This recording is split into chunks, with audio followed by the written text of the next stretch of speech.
So,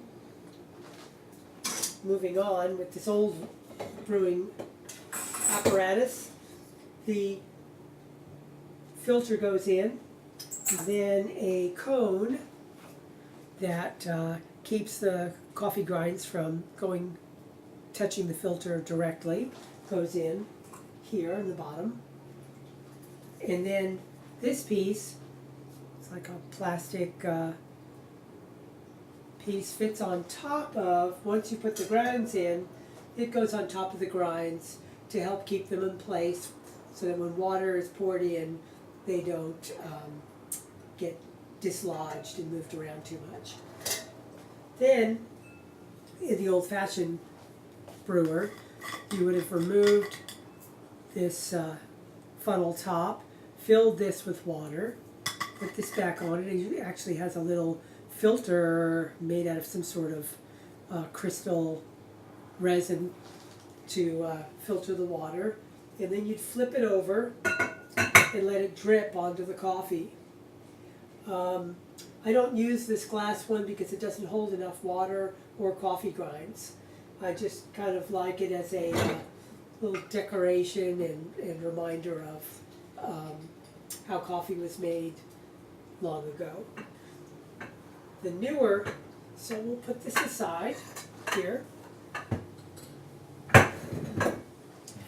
The newer coffee brewer that was made in the 1950s is made out of a clear plastic. And it's pretty tough.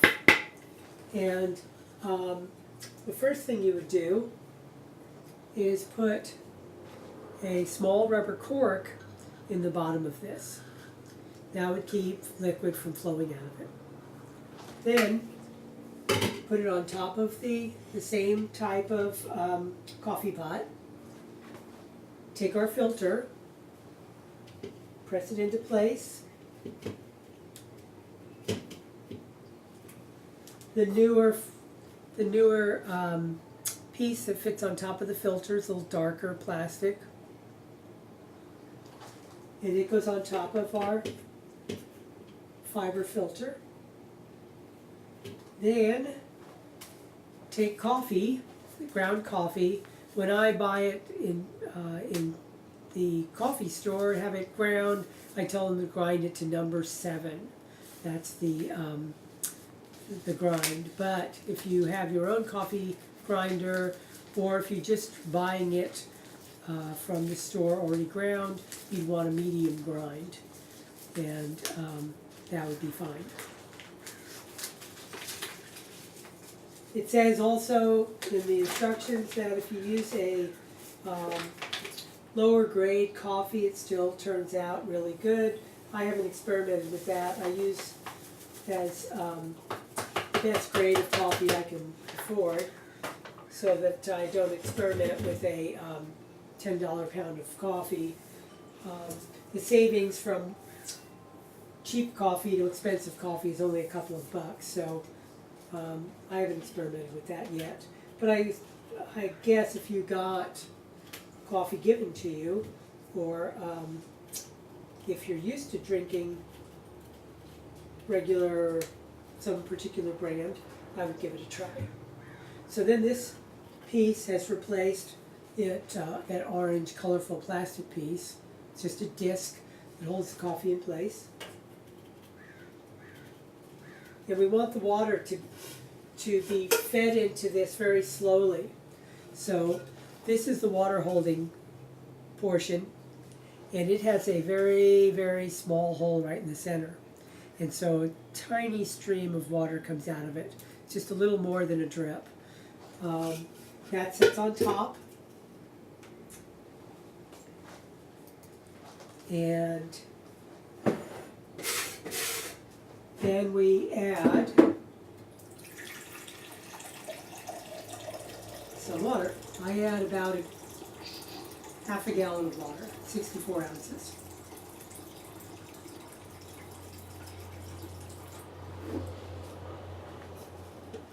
One.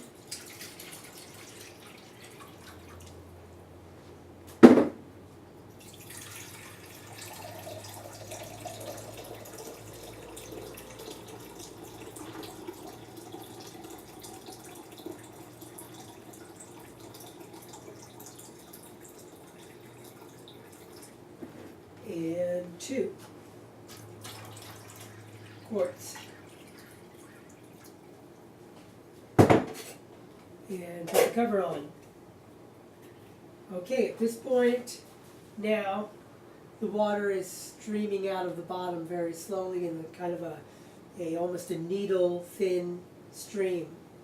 And this takes several hours for it to soak. Now you want to brew the coffee for about 12 to 24 hours. Anywhere in between you can drain the bottom. You take the cork out and drain the coffee into the coffee pot, and then we would store it in the refrigerator.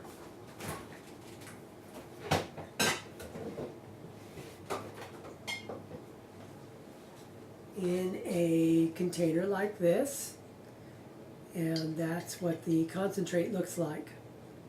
If you were to pour this into something, you would see when you're looking through it that it looks a lot like molasses or honey. It's got a reddish brown tint to it. You can kind of see that here. And for now, that's all that we can do. So I'm going to check back in with you later when it's time to drain the coffee into the coffee pot, and we'll do some more experimenting then. So see you in 12 hours.